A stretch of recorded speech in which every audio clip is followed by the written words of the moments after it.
Yeah, so my story is probably different than almost anybody else. So I actually grew up Amish, believe it or not. I grew up driving a horse and buggy. Um, That's yeah, awesome.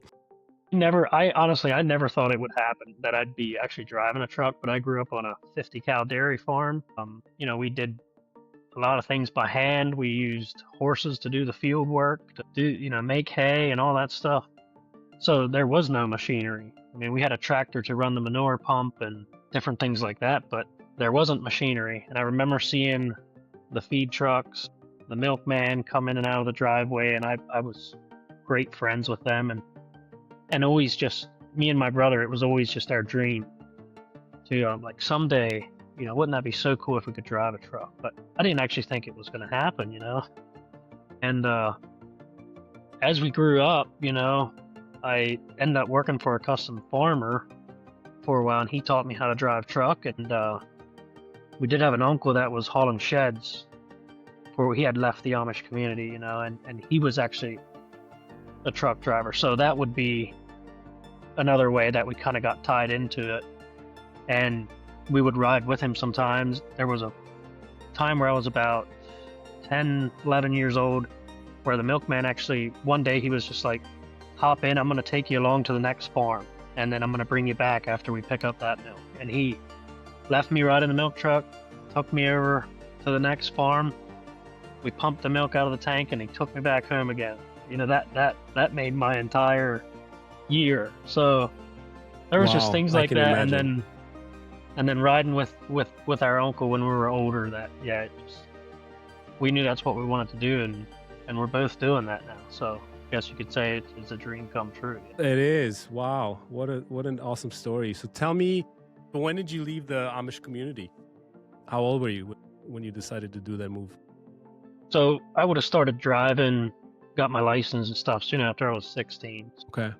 So you knew that at some point you're gonna end up driving trucks. You drove for a long time, and then you finally became an owner operator. So tell me about your truck. What did you buy? What year is it? What truck? Let's start with that. Yeah, so I bought a 1995 379. It's got a Cat 5 EK in it, the first of the 3406E engines. One thing that I had kind of decided on is I want to buy a truck from either a guy that's retiring or like an older guy that, you know, had the truck for a while, and that's actually what happened.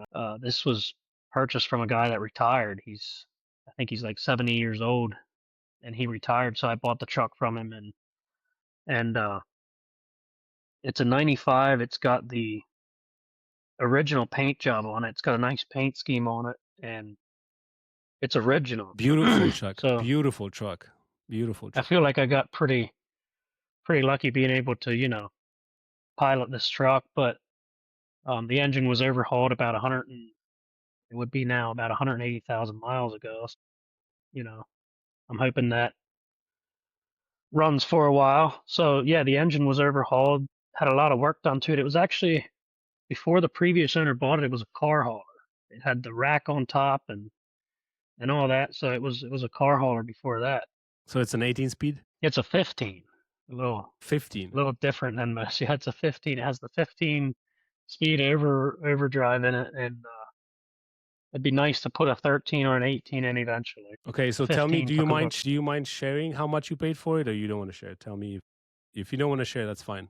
Can you share it? Well, so I'll just tell you what I um kind of what I how I explained it on my YouTube channel is I had $100,000 budget to start, and that was with you know all the startup fees, the apportion tags, just everything. I had $100,000 as a budget, and I didn't want to go over that, and that's what I did. That was with the truck, the trailer, all the supplies in the trailer, the $3,500 for apportion tags and everything. So that's what I paid to start up.